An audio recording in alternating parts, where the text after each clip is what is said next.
नमस्कार, मैं हूं महेंद्र सिंह और आप देख रहे हैं कैपिटल हेडलाइंस। सातवां चरण कल है, कल मतदान होगा। क्या कुछ रहा, प्रचार तो थम चुका है। अब जिन 57 सीटों पे, 8 राज्यों में जिन 57 सीटों पर मतदान होना है, उसमें क्या कुछ होने वाला है, क्या सियासी समीकरण है, किसका पलड़ा भारी है, सारी चीजें हम आज इस बुलेटिन में, इस वीडियो में आपको एनालाइज करके बताएंगे। कहाँ कौन भारी है, उत्तर प्रदेश और बिहार खास तौर पर, वहां क्या समीकरण बन रहे हैं, किसके जीतने की संभावना ज्यादा है। हर सीट पर हम लोग इसमें एनालाइज करेंगे, विवेचना करेंगे। हमारे साथ डॉक्टर सत्येंद्र कुमार हैं, पटना से पॉलिटिकल एनालिस्ट है। वात्सल्य राय जी हैं, पॉलिटिकल न्यूज पर, पॉलिटिकल एनालिसिस पे पूरी नजर रहती है, वरिष्ठ पत्रकार हैं, कंसल्टिंग एडिटर हैं। 2 दशक से ज्यादा अनुभव है, पूरे देश का इन्होंने चक्कर भी लगाया है, जो नॉर्दर्न रीजन का इलाका है और महाराष्ट्र है। तो इनसे भी जानेंगे कि क्या कुछ ये देख रहे हैं जमीन पर। और मैं आपको थोड़ा डेटा बता दूं, 8 राज्यों में जो 57 सीटों पर चुनाव होगा, कल मतदान होगा, उसमें जो सबसे प्रमुख सीट है वो बनारस की सीट है, प्रधानमंत्री की सीट है। प्रधानमंत्री भले ही बिल्कुल साउथ में चले गए हैं, ध्यान मग्न है, लेकिन उनकी सीट पर सबका ध्यान लगा हुआ है। तो बनारस सीट पर कल मतदान होगा। इसके अलावा जो उत्तर प्रदेश की जो 13 सीटें हैं, उसमें अनुप्रिया पटेल प्रमुख हैं, रवि किशन हैं खास तौर पर। इसके अलावा जो बिहार में 8 सीटों पर मतदान होना है, हिमाचल प्रदेश में 4 सीटों पर, झारखंड में 3, उड़ीसा में 6, पंजाब में 13 सीटों पर, यानी पूरे पंजाब में चुनाव होना है। चंडीगढ़ केंद्र शासित प्रदेश, वहां पर 1 सीट है, उस पर चुनाव होगा। और बंगाल की 9 सीटों पर मतदान होगा। और ये 9 सीटें पूरी टीएमसी की ही हैं। यहाँ पर अगर बीजेपी एक भी सीट जीतती है तो बीजेपी के लिए फायदेमंद होगा। तो 9 सीटें जो टीएमसी की हैं वो बंगाल में, उन पर कल मतदान होगा। बिहार में जो सीटें हैं उसमें सीपीआई-एमएल कई सीटों पे, खासतौर पर 3 सीटों पर मुकाबले में है। वो भी हम आपको बताएंगे कि वो कौन सी सीटें हैं जहां पर सीपीआई-एमएल मुकाबले में है। और कुछ सीटें तो ऐसी हैं जो जीत भी सकती है, तो उसकी भी चर्चा करेंगे। उन सारी सीटों पर हम लोग चर्चा करेंगे। पंजाब में कांग्रेस की 8 सीटें जीती थी, तो पंजाब में जो 13 सीटों पर मुकाबला है उसमें 8 सीटें कांग्रेस ने जीती थी। इस बार आम आदमी पार्टी से कड़ा मुकाबला है और आम आदमी पार्टी और कांग्रेस अलग अलग वहां पर चुनाव लड़ रहे हैं। तो ये सारे समीकरण बनेंगे, कुछ क्या कुछ गुणागणित रहेगा, इसी पर हम लोग चर्चा करेंगे। वात्सल जी, 57 सीटों में जो स्टेक लगा हुआ है, बीजेपी के पास 25 सीटें हैं, सबसे ज्यादा सीटें हैं। और जिस तरीके से बीजेपी कह रही है 400 पार, तो इन 25 में से 25 तो उसे जीतनी ही होंगी। इसके अलावा बंगाल में टीएमसी से भी कुछ छीनना होगा, पंजाब में भी कुछ जीतनी होंगी, बिहार में भी कुछ जीतनी होंगी। तो आप क्या देख रहे हैं, बीजेपी का परफॉर्मेंस और बाकी अदर्स का किस तरीके से आपको जमीन पर दिख रहा है? जी नमस्कार महेंद्र भाई, और सभी देखने वालों को भी मेरा सादर नमस्कार। और जहां तक आपने कहा बिहार, तो बिहार में भारतीय जनता पार्टी की अगुवाई वाले एनडीए के पास ये सारी सीटें थी, क्योंकि पिछली बार 40 में से 39 सीटें बिहार की भारतीय जनता पार्टी और एनडीए के खाते में गई। जी। पंजाब में भारतीय जनता पार्टी का ज्यादा स्टेक नहीं है, और आपने ध्यान की बात की थी कि प्रधानमंत्री ध्यान मग्न है, और ध्यान पंजाब में बहुत कुछ स्टेक पर लगाने वाले अरविंद केजरीवाल का भी है, क्योंकि 2 तारीख को यानी परसों उनको सरेंडर करना है अगर रिलीफ नहीं मिला कोर्ट से। तो आज एक लंबा चौड़ा उन्होंने संदेश भी दिया है और लोगों से अपील की है कि वो जेल में बैठकर दिल्ली के लोगों का ख्याल करेंगे, और दिल्ली के लोग उनके परिवार का, उनकी पत्नी का, उनके माता पिता जो बुजुर्ग हैं उनका ख्याल करें। तो आज एक लंबा वीडियो संदेश उन्होंने दिया है, तो ध्यान उनका भी लगा हुआ है। ध्यान कांग्रेस का भी लगा हुआ है, जो दिल्ली में आम आदमी पार्टी के साथ मिलकर चुनाव लड़ा। और पंजाब में अगर कहीं बड़ा खतरा है तो भारतीय जनता पार्टी या अकाली दल से कांग्रेस को उतना बड़ा खतरा नहीं है। जो कांग्रेस अपने रिवाइवल के बारे में सोच रही है, पंजाब उसके लिए एक बड़ा प्रमुख राज्य है और वहां खतरा अरविंद केजरीवाल की आम आदमी पार्टी के साथ है। जहां तक पश्चिम बंगाल की बात है, पश्चिम बंगाल के बारे में प्रधानमंत्री नरेंद्र मोदी ने अपने आखिरी इंटरव्यू में सबसे ज्यादा बात की पश्चिम बंगाल की, और उन्होंने दावा किया कि भारतीय जनता पार्टी का अगर सबसे अच्छा प्रदर्शन कहीं होगा तो पश्चिम बंगाल में ही होगा। ये प्रधानमंत्री ने अपने चुनाव प्रचार बंद होने के पहले के जो इंटरव्यू दिए उसमें ये दावा किया, और बड़ा उत्साह हुआ भारतीय जनता पार्टी के कार्यकर्ताओं में नजर आ रहा है। टीएमसी के वर्कर भी प्रधानमंत्री उतने जी ने कहा उत्साहित हैं। रिकवरी होगी बंगाल से, तो जी, रिकवरी की बात भी की और ये भी दावा किया कि सबसे अच्छा प्रदर्शन भारतीय जनता पार्टी का जो कहीं होगा तो पश्चिम बंगाल में होगा। पश्चिम बंगाल और उड़ीसा के बारे में दावा यही कर रहे हैं भारतीय जनता पार्टी के जितने बड़े नेता हैं, सारे के सारे वो ये दावा कर रहे हैं कि अगर कहीं कोई घाटा होता है, क्योंकि पहले ही मैक्सिमम पर थे बाकी राज्यों में उत्तर प्रदेश को छोड़ के, तो बिहार, राजस्थान, मध्य प्रदेश, छत्तीसगढ़, अगर कहीं कुछ गड़बड़ होती है, गुजरात, तो वो भरपाई पश्चिम बंगाल और उड़ीसा और तेलंगाना और आंध्र से होगी। इस तरह का एक दावा किया जा रहा है लगातार भारतीय जनता पार्टी की ओर से। लेकिन ये आखिरी चरण है, 57 सीटें हैं, लोग इतने लंबे चुनाव से थक चुके हैं, लेकिन जो सबसे बड़े नेता हैं उनका मतदान आखिरी चरण में ही है, 1 जून को ही है। आपने बताया प्रधानमंत्री नरेंद्र मोदी, इसके अलावा बिहार में आर के सिंह जो आरा सीट से खड़े हुए हैं, केंद्रीय मंत्री हैं। अगर आप हिमाचल प्रदेश में चले जाते हैं, वहां पर भी केंद्रीय मंत्री अनुराग ठाकुर हैं, और छोटी काशी कही जाती है मंडी, वहां कंगना रनावत मुकाबले में है, और बड़ा दिलचस्प मुकाबला वहां भी देखने को मिल सकता है, क्योंकि विक्रमादित्य से उनका मुकाबला है, जो मौजूदा सांसद है प्रतिभा सिंह, उनके बेटे हैं। मंडी सीट 2019 में भारतीय जनता पार्टी ने जीती थी, लेकिन रामस्वरूप शर्मा जो सांसद चुने गए थे 2019 में, उनके निधन के बाद वो सीट खाली हो गई थी, और बड़ा जबरदस्त मुकाबला है। 6 बार विक्रमादित्य सिंह, प्रतिभा सिंह के परिवार ने वो सीट जीती है, तो एक बिल्कुल मुकाबला छोटी काशी में भी जबरदस्त है। अनुराग ठाकुर के लिए इतनी बड़ी चुनौती नहीं है, हिमाचल के सबसे बड़े नेता हैं, केंद्रीय मंत्री हैं, नरेंद्र मोदी जी और अमित शाह के भी विश्वस्त हैं। इसी तरह कांग्रेस और आरजेडी का जो गठबंधन है, बड़ी जान लगाई है बिहार में इस बार, तो ये आखिरी 8 सीटों पर उनका भी मुकाबला है। रविशंकर प्रसाद केंद्रीय मंत्री रहे हैं, भारतीय जनता पार्टी के बड़े नेता हैं, पटना से चुनाव लड़ रहे हैं। इसी तरह बराबर की सीट जो पाटलिपुत्र है, वहां से लालू यादव की बेटी मीसा भारती खुद चुनाव मैदान में है, और लालू के बारे में, लालू प्रसाद यादव के बारे में ये कहा गया कि लालू जी ने 2 ही सीटों पर सबसे ज्यादा ध्यान लगाया, सारण जो छपरा जिले में है, दूसरी पाटलिपुत्रा जहां से उनकी दूसरी बेटी खड़ी है। तो पहली बेटी रोहिणी आचार्य का मुकाबला कराने के बाद वो शिफ्ट हो गए दूसरी बेटी को जीत दिलाने के लिए। 2 बार मीसा भारती हार चुकी हैं, तीसरी बार में क्या वो कामयाब होंगी, बहुत सारे लोग ये जानना चाहते हैं। तो इस तरीके से बड़ा दिलचस्प है। अनुप्रिया पटेल का आपने कहा, मिर्जापुर से 2 बार चुनाव जीती हैं, बड़ी प्रसिद्ध जगह है मिर्जापुर उत्तर प्रदेश वासियों के लिए। जिस तरह काशी की महत्ता है, बराबर में ही मिर्जापुर है, वहां मां विंध्यवासिनी का मंदिर है, जगत प्रसिद्ध मंदिर है। अनुप्रिया पटेल के लिए भी इस बार मुकाबला कड़ा बताया जा रहा है। मुकाबला कड़ा एक और केंद्रीय मंत्री हैं जो बनारस से लगती हुई सीट पर ही हैं, डॉक्टर महेंद्र नाथ माफ पांडे। कीजिएगा, महेंद्र नाथ पांडे। महेंद्र नाथ पांडे जी पिछली बार सिर्फ 13,000 वोटों से जीते थे। जी, उत्तर चंदौली प्रदेश सीट में सर। दिलचस्पी है जी, चंदौली सीट से केवल 13,000 वोटों से जीते थे। उन्हें भारतीय जनता पार्टी ने एक बार फिर चुनाव मैदान में उतारा है।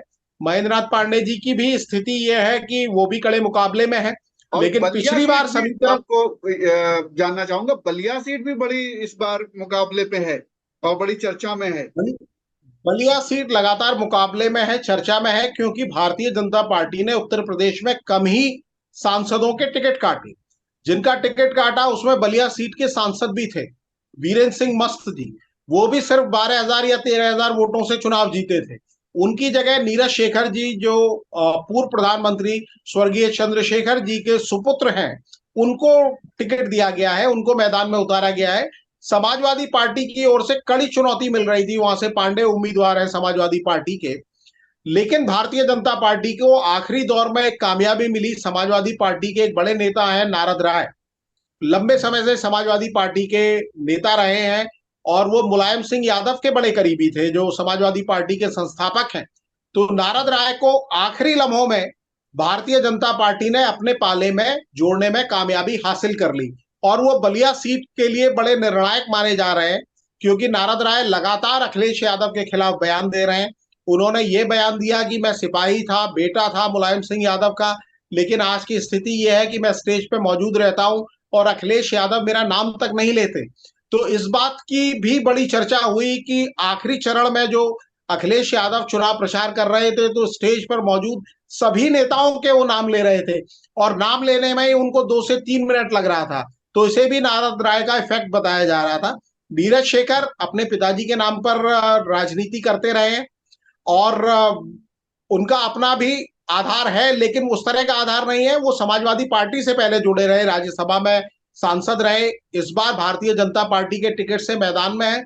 और महेंद्र भाई, मैं एक और दिलचस्प बात बताना चाहूंगा। उत्तर प्रदेश में दो सबसे बड़े नेता जो हैं, जो जी देश के भी बड़े नेताओं में गिने जाते हैं, प्रधानमंत्री नरेंद्र मोदी और योगी आदित्यनाथ जो उत्तर प्रदेश के मुख्यमंत्री हैं, दोनों का ही ये गढ़ है। काशी से प्रधानमंत्री मैदान में है और गोरखपुर जो जी गढ़ माना योगी जाता है योगी आदित्यनाथ जी आदित्यनाथ का। का, वहां भी ये चुनाव है। तो आखिरी चरण है, बहुत थके हुए हैं तमाम सारे नेता। कोई ध्यान लगा रहा है, कोई जेल जाने के बारे में सोच रहा है, कोई आगे की एक रणनीति का मंथन कर रहा है। एक और इस सीट है बीच में गाजीपुर, जो जो आप जिस इलाके से आप पैतृक तौर पर जुड़े हुए हैं, गाजीपुर, तो वहां पर भी बड़ा कड़ा मुकाबला है। गाजीपुर का मुकाबला जरूर कड़ा है और भारतीय जनता पार्टी के लिए एक एडवांटेज है। क्योंकि निश्चित तौर पर पिछली बार 2019 में भी महेंद्र भाई, अगर आपको याद होगा, हमने अपने गाजीपुर सीट पर बड़ी नजर रखी थी। इस बार हम लोग गाजीपुर उस तरीके से चुनाव के ठीक पहले नहीं जा पाए। कुछ महीने पहले हम और आप दोनों ही वहां जी गाजीपुर गए थे। तब तक ये उम्मीदवार राय साहब जो इस समय मैदान में है, ये मैदान में आएंगे पारसनाथ राय, इसका कोई संकेत नहीं था। लेकिन पिछली बार 2019 में जब चुनाव हुआ था, तब वहां से अफजाल अंसारी, जो इस बार भी समाजवादी पार्टी के टिकट पर चुनाव लड़ रहे हैं, वो बहुजन समाज पार्टी के टिकट पर थे। और तब बहुजन समाज पार्टी और समाजवादी पार्टी का गठबंधन था, जिसका एडवांटेज उनको मिला। इस बार बहुजन समाज पार्टी अलग है, गठबंधन का हिस्सा नहीं है। तो इसलिए यह माना जा रहा है कि पिछली बार भारतीय जनता पार्टी 1,10,000 वोट के करीब से हार गई थी। बड़े कद्दावर नेता भारतीय जनता पार्टी के मनोज सिन्हा साहब, जिन्हें गाजीपुर और पूर्वांचल में विकास पुरुष के तौर पर भी देखा जाता है, तमाम विकास कार्य कराने के बावजूद वो जातीय समीकरण का ऐसा चक्रव्यूह वहां गाजीपुर सीट पर हुआ कि वो उसमें फंस गए और चुनाव हार गए। पारसनाथ राय जो है, इस बार भारतीय जनता पार्टी ने टिकट दिया है। मुकाबला दोबारा अफजाल अंसारी के साथ है। अफजाल अंसारी ने अपनी बेटी को भी डमी कैंडिडेट वहां से बनाया हुआ था कि कहीं उनके साथ कुछ दिक्कत होती चुनाव लड़ने में तो उनकी बेटी उनकी जगह ले लेती और समाजवादी पार्टी के टिकट पर चुनाव लड़ती। लेकिन इस बार यह बताया जा रहा है कि जो काम मनोज सिन्हा 2019 में नहीं कर पाए थे, पारसनाथ राय उनके सहयोगी और कनिष्ठ नेता होने के बावजूद वो कमाल कर सकते हैं। क्योंकि इस बार वो जो डेडली कॉम्बिनेशन था समाजवादी पार्टी और बहुजन समाज पार्टी का, वो टूट गया है। हालांकि समाजवादी पार्टी उम्मीद कर रही है कि मुख्तार अंसारी की मौत के बाद, जेल में उनकी मृत्यु हुई थी, और जी उसका सेंटिमेंट है, एक जातीय सेंटिमेंट है, यादव बहुल सीट भी मानी जाती है गाजीपुर, तो उस सेंटिमेंट का लाभ मिलेगा। लेकिन कई लोग कह रहे हैं कि मुकाबला बहुत कड़ा है और भारतीय जनता पार्टी को, जिसने 2019 में ये सीट गंवा दी थी, एक बार दोबारा इस सीट पर कब्जा कर सकती है। लेकिन सबसे ज्यादा दिलचस्पी, जैसा आपने कहा, कि काशी में ही है, जहां से प्रधानमंत्री उम्मीदवार है। पिछली बार 4.5 लाख से ज्यादा वोटों से वो जीते थे। 4,79,000 वोटों से प्रधानमंत्री नरेंद्र मोदी ने काशी का रण जीता था। तब संगीता यादव को उन्होंने चुनाव हराया था। इस बार अजय राय, जो कांग्रेस के प्रेसिडेंट है उत्तर प्रदेश के, वो चुनाव मैदान में है। 2014 में एक बार नरेंद्र मोदी उन्हें हरा चुके हैं, तब वो तीसरे नंबर पर थे। दूसरे नंबर पर अरविंद केजरीवाल थे, जो एक बाहरी उम्मीद होने के बावजूद अजय राय से ज्यादा वोट लेकर आए थे। इस बार अजय राय के लिए बड़ा जोर लगाया गया है। प्रियंका गांधी ने रोड शो किया है काशी में, डिम्पल यादव भी उनके साथ थी। तो उस तमाम कोशिशों के बावजूद समाजवादी पार्टी मानती है, उसने उसके नेताओं ने, अखिलेश यादव शामिल हैं, उन्होंने कहा है कि यूपी में केवल एक ही सीट भारतीय जनता पार्टी जीतने जा रही है, उसका नाम है क्योटो। क्योटो वो कह रहे हैं काशी को ही, क्योंकि जी जापान का शहर जो क्योटो है वो भी पुराना शहर है, और प्रधानमंत्री क्योटो गए थे, उसके बाद काशी का उसी तर्ज पर विकास करने की बात की थी। तो समाजवादी पार्टी ने तंज में उसको क्योटो कहा है। तो समाजवादी पार्टी भी इस बात को मान रही है कि काशी में जीतेंगे नरेंद्र मोदी ही। बाकी 57 सीटों में स्टेक नेचुरली हर पार्टी का है, अलग अलग जगह, अलग अलग राज्यों में।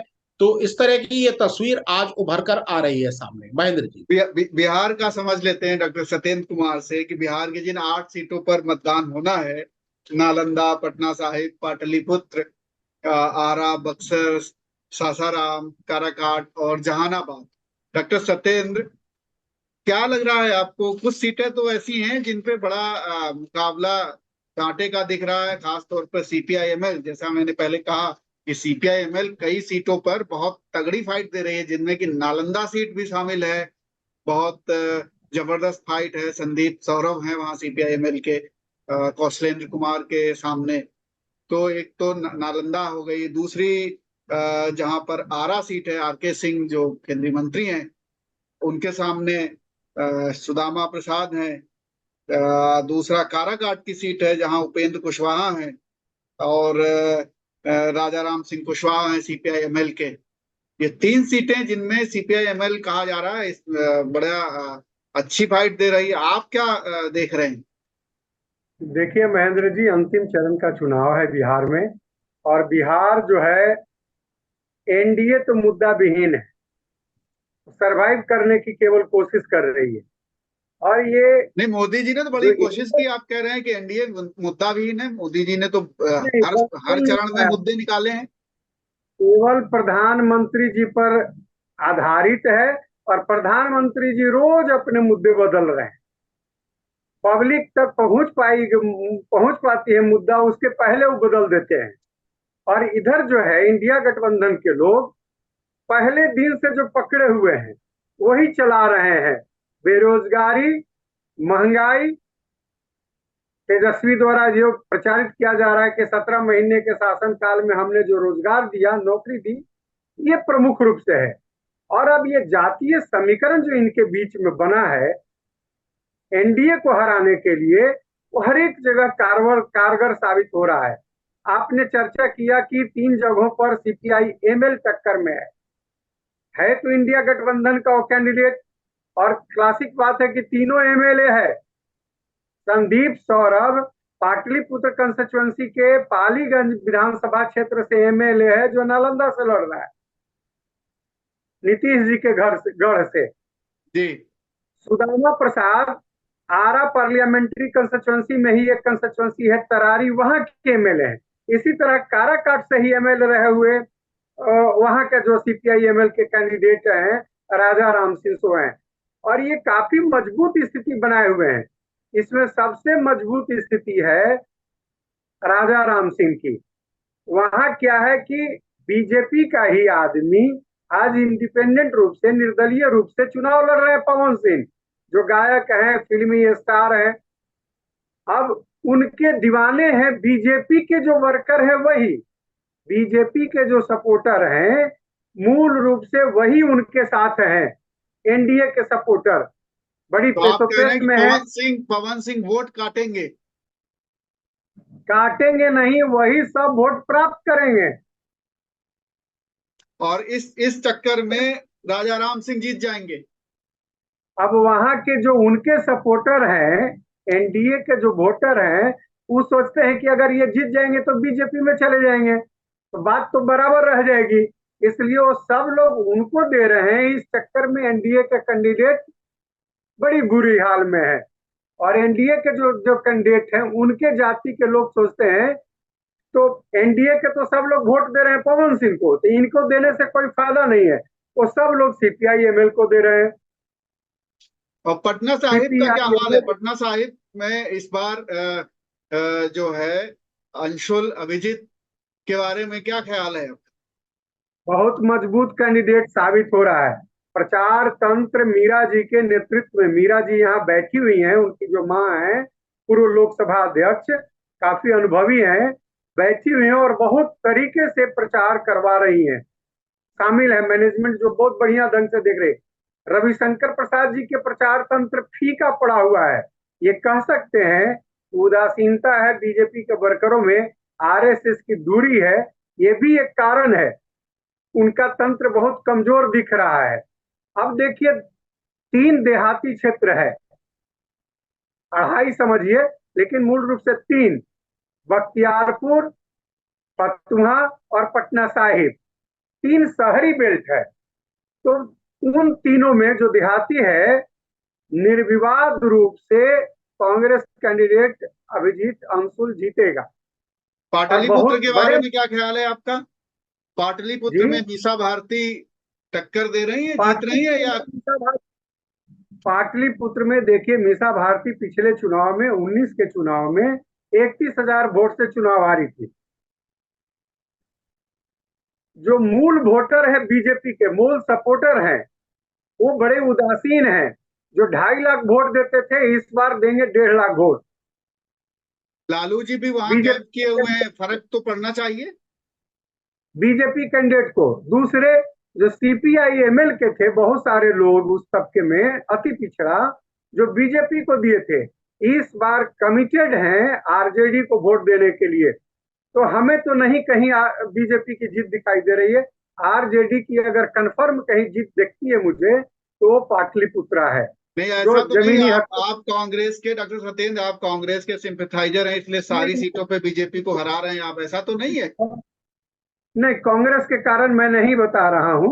मैं कहां सासाराम में बता रहा हूं कि कांग्रेस जी आराम से जीत रही है। वहां बीजेपी ज्यादा कंफर्टेबल है। सीपीआई एमएल मजबूत तो है आराम में, लेकिन मुझे नहीं लगता है, हो सकता है रिजल्ट पक्ष में चला जाए बीजेपी के। कष्ट में है, कारा काट के कारण बीजेपी कैंडिडेट आरा में कष्ट में है, क्योंकि जो कुशवाहा जाति के वोटर हैं, वो समझते हैं कि राजपूत लोगों का वोट मुझे नहीं मिल रहा है, वहां वो जा रहा है पवन सिंह को, वो देने के लिए तैयार नहीं है। कहाँ रह गया गठबंधन का जो समर्थक पहले था, वो आज के डेट में? तो सब समीकरण चेंज है महेंद्र जी। तो ये इसलिए सोशल पार्टी की बात इंजीनियरिंग ज्यादा है, मतलब आप ये कह रहे हैं जातीय तरीके से जो कैंडिडेट उतारे गए हैं उसका ज्यादा असर है? बहुत ज्यादा असर है। बाकी है, न राष्ट्रवाद का है, न धर्म का है, न मोदी जी का है, कुछ बिहार में इस चरण में नहीं दिख रहा है। यहाँ सिर्फ और सिर्फ किसका कंफर्टेबल जातीय समीकरण बनता है, उसके अनुसार जीत और हार दिखाई दे तो रही है। इस चरण में जो 8 सीटों पे मुकाबला है, 8 सीटों पे जो मतदान है, उसमें कितनी सीटें आप इंडिया गठबंधन को दे रहे हैं और कितनी सीटें आप एनडीए को दे रहे हैं? देखिए, इंडिया गठबंधन जहानाबाद, काराकाट और बक्सर, ये 3 तो गारंटी जीतता हुआ दिख रहा है। और पाटलिपुत्र? पाटलिपुत्र भी 4 दिख रहा है। ये काराकाट, बक्सर, पाटलिपुत्र और जहानाबाद, 4 स्पष्ट जीतता हुआ दिख रहा है। मतलब आप 4 और 4 में बंटवारा कर रहे हैं? एक सासाराम और आरा बीजेपी जीतने की संभावना है, और 2 जगहों पर कहना मुश्किल है। जी 10-20 हजार अंतर में रिजल्ट होगा। जी। अगर कल वोटिंग है शहर में, पटना शहर में अगर वोटिंग परसेंटेज कम रह गया, अगर पटना शहर में अगर 40% वोटिंग रह गया, तो समझ जाइए बीजेपी यहां हार गई। जो शुरुआती दौर में सबसे गारंटी सीट दिखती थी बीजेपी की जीत वाली, यहां भी समीकरण, जातीय समीकरण बदला हुआ है महेंद्र। मतलब आप कह रहे हैं कि कांटे की टक्कर है 8 सीटों पर, कोई मतलब बहुत ऐसा नहीं है कि बहुत किसी के फेवर में कोई एकदम स्पष्ट कहा जा सके। बहुत वात्सल, वात्सल जी, इस फेज में, बल्कि वात्सल पूरे जी, बिहार के यूपी की जो 13 सीटों पे मतदान है, डॉक्टर सत्येंद्र तो बिहार में बीजेपी को कह रहे हैं कि 4 सीट तो कम से कम बीजेपी एनडीए गठबंधन मतलब हारेगा, क्योंकि अभी सभी पे कब्जा है उन्हीं का। लेकिन यूपी में आप क्या देख रहे हैं जो 13 सीटों पे है, जिनमें एनडीए गठबंधन को जो है 9 सीटें हैं उनके पास 13 में से। और अगर बात की जाए मोटे मोटे तौर पर, तो एक तो यह है कि क्या ये 9 सीटें पूरी की पूरी जीतेंगे, उसमें कुछ बढ़ोतरी कर पाएंगे, या फिर इसमें से कुछ कमी आप देख रहे हैं कहीं? देखिए महेंद्र भाई, पहले तो सबसे पहले मैं ये कहूंगा, डॉक्टर सत्येंद्र ये कह रहे हैं कि लोग अगर कम वोट देने गए, मैं irrespective of result, irrespective of गर्मी, क्योंकि तापमान लगभग 50 को टच कर रहा है, कि जगह 50 पार कर पाया है, मैं प्रार्थना करूंगा वोटर से जिनके यहाँ भी मतदान है कि वो अपने मताधिकार का प्रयोग करें, जो भी उनका पसंदीदा कैंडिडेट है उसको वोट जरूर डालें। उत्तर प्रदेश में स्थिति स्पष्ट है, जैसे मैंने अभी कुछ देर पहले कहा था कि पिछली बार ये जो बीजेपी ने 9 सीटें जीती थी, अगर उसमें वाराणसी की, काशी की सीट को अगर आप छोड़ दें, इसके अलावा जैसे बलिया की सीट कुल 13,000 वोट से जीती थी।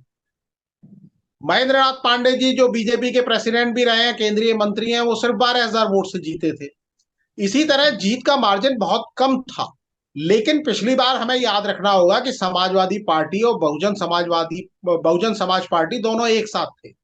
कांग्रेस आज समाजवादी पार्टी के साथ है। समाजवादी पार्टी की 2019 से ताकत बढ़ी है, लेकिन कांग्रेस आज भी उत्तर प्रदेश में उतनी ताकतवर नहीं है कि वो बहुजन समाज पार्टी की जगह ले ले। तो यहां ये कहना कि फायदा केवल समाजवादी पार्टी को होगा, ये भी संभव नहीं है। बीजेपी ने अपनी बड़ी तैयारी की है। कई सीटों पर समीकरण बदले हैं, कैंडिडेट भी बदले गए हैं दूसरी पार्टियों से। जैसे धनंजय सिंह की पत्नी पहले बहुजन समाज पार्टी की उम्मीदवार थी, उनका जब टिकट कटा घोषित होने के बाद, तो धनंजय सिंह को वापस भारतीय जनता पार्टी ने अपनी पार्टी में शामिल किया।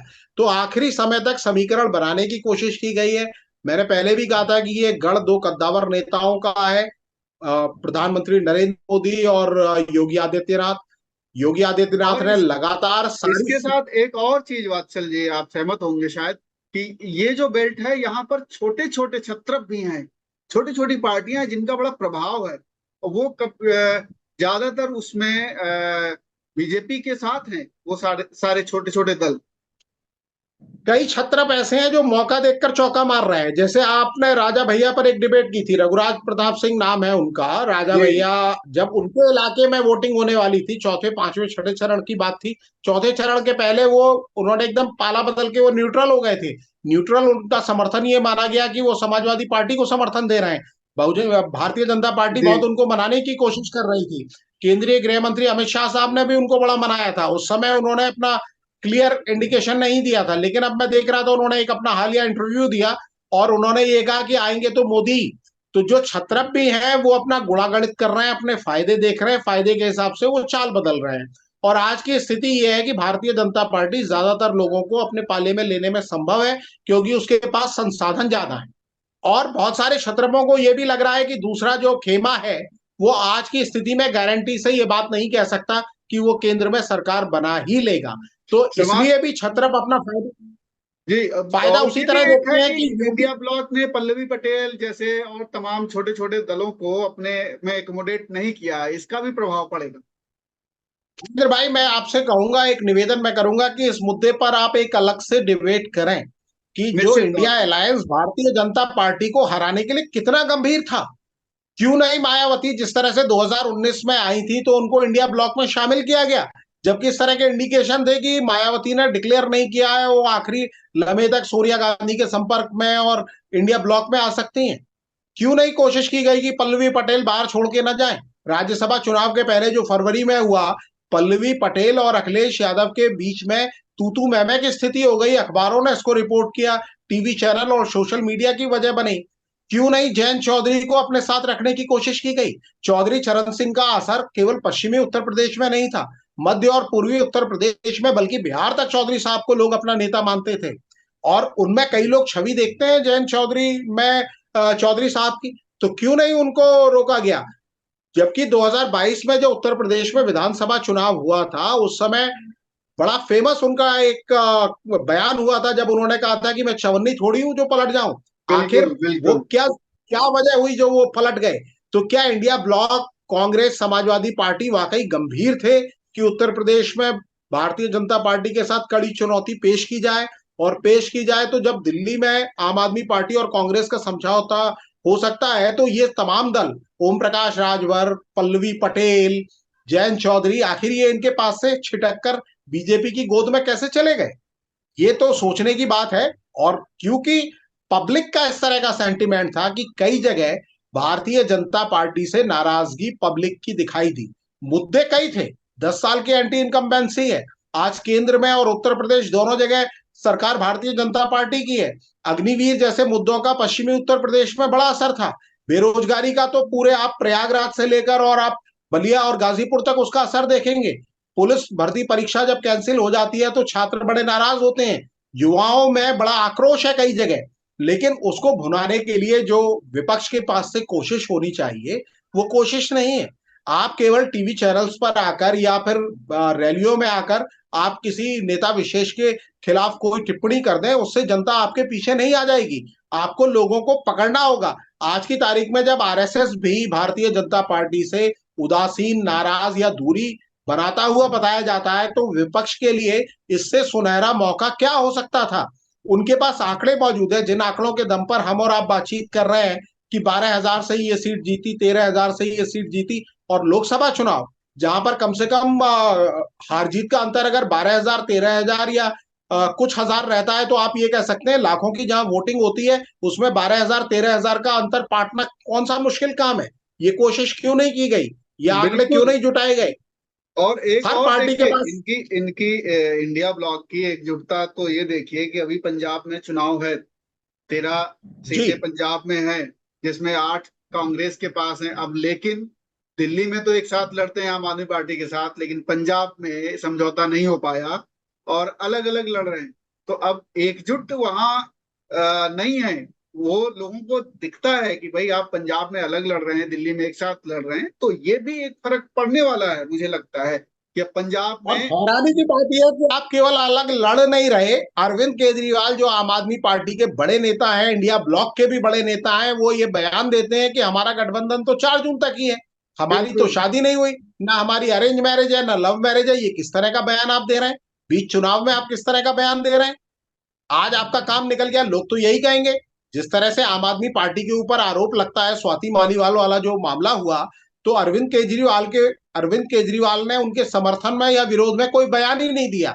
उनसे ये पूछा गया कि आपने क्या स्वाति मालीवाल से बात की, तो उनका जवाब ये था कि नहीं, ये मामला जो है अभी इसकी पुलिस में जांच चल रही है। अगर आपका कोई 20 साल पुराना साथी है, अगर वो कोई कंप्लेंट करता है तो उससे फोन पे बात करने में पुलिस की जांच को आप देखेंगे? तमाम लोगों ने उनके ऊपर आरोप यही लगाए कि जो उनके निकट के साथी थे, उन तमाम साथियों से उन्होंने काम निकलने के बाद किनारा कर लिया। अरविंद बिल्कुल केजरीवाल को जेल से बाहर आने के बाद महेंद्र भाई जितना फायदा मिला था मेरी नजर में, उसके बाद उन्होंने अपने ये प्रचार के दौरान अपने इसी तरह के बयानों से इतनी अपनी किरकिरी कराई है कि एक नेता के तौर पर उनकी छवि बहुत नीचे गई है। उन्होंने जो काम किए, फ्री बिजली, फ्री चिकित्सा, फ्री पानी, उस मुद्दे पर जनता जरूर एक तबका उनके साथ जुड़ा हुआ है, लेकिन एज ए लीडर उनकी इमेज पर बड़ा असर पड़ा है मेरी नजर में। और असर पड़ा है कांग्रेस पार्टी के ऊपर भी।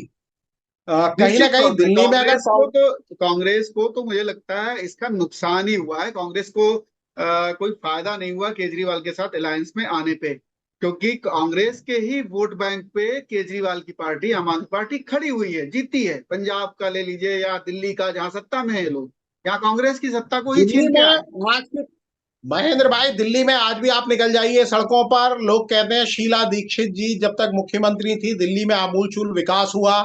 आज वो दुनिया में नहीं है, लेकिन उनको सबसे ज्यादा लोग याद करते हैं।